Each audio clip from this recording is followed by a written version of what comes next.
Allahu Ekber! Tekbir! Allahu Ekber! Allahu Ekber! Muhammed Ekber! Allahu Ekber! Allahu Ekber!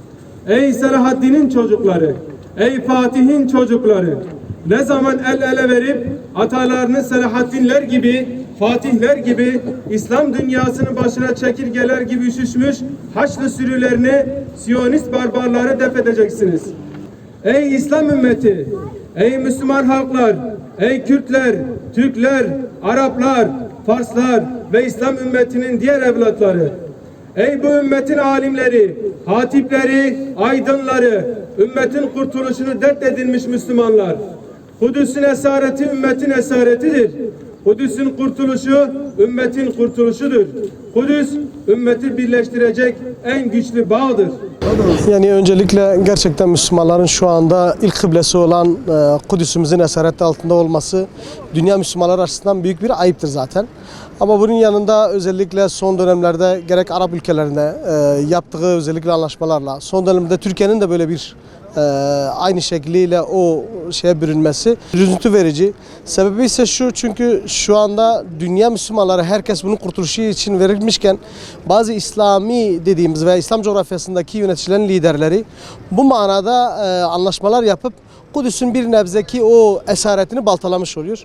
Biz diyoruz ki Hüdapar olarak özellikle bizim şu anda özellikle İsrail terör şebekesiyle bütün ilişkilerimizi kesmemiz lazım. Dünya Müslümanların ilişkilerini kesmesi lazım.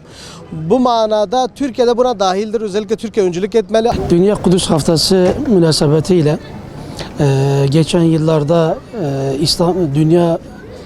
İslam Alimler Birliği'nin ilan etmesiyle beraber biz de Peygamber Sevdalar Vakfı olarak bu İslam ümmetinin kutsal davası olan, ortak davası olan Kudüs meselesine bizler de iştirak ettik.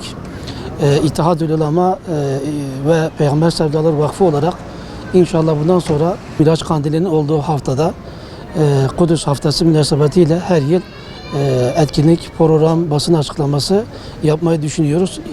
Kudüs özgürlüğüne kavuşana kadar. İnşallah Kudüs özgürlüğüne kavuşursa bizler de bu minvalde rahat edeceğiz. İslam ümmeti rahat edecek. Müslümanlar rahat edecek. İslam toprakları tamamıyla bu anlamda özgürlüğüne kavuşacaktır. Çünkü Kudüs özgürlüğüne kavuşursa İslam ümmeti de özgürlüğüne kavuşur diye düşünüyoruz. Dünya Kudüs Haftası gerçekten iyi düşünülmüş bir organizasyon.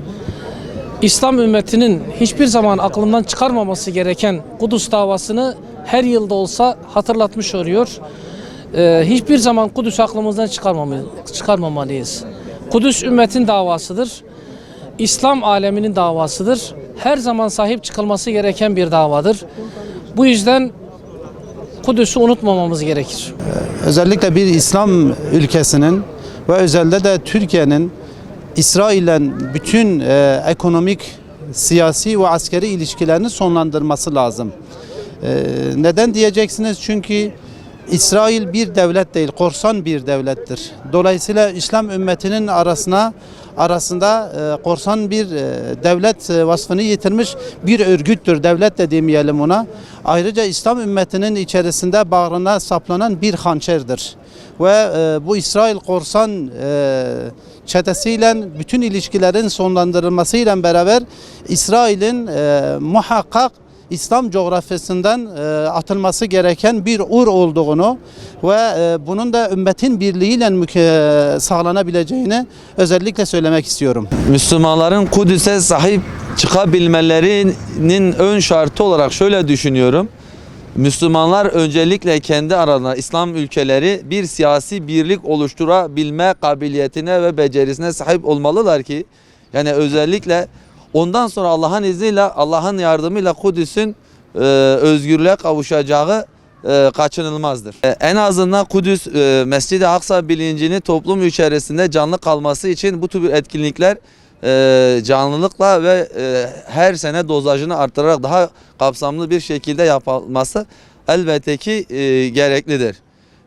İslam ümmetinin bir araya gelmesi için özellikle bu şuura ve bilince sahip olan İslam ülkelerindeki bu hassasiyetlere sahip olan insanların kendi siyasal yönetimlerine bunu dayatmaları, bir şekilde zorlamaları gerekiyor diye düşünüyorum. Müslümanlar sahip çıkmaya çalışıyor Kudüs'e. Tabii Kudüs her zaman gündemde olması gereken bir meseledir. Özellikle işgalci İsrail çetesinin son yıllarda yaptığı baskılar ve Müslümanlara karşı gözaltılar, zindana koymalar had safhada, değişen bir şey yok. Sadece Kudüs haftasını bir haftaya sığdırıp veya işte sadece bugünlerde Kudüs'ü hatırlamak doğru değildir. Tüm Müslümanlar olarak Kudüs'e daha iyi sahip çıkmamız gerekiyor. Bunun bilincinde olabilmek için böyle şeylerin arttırılması gerekiyor.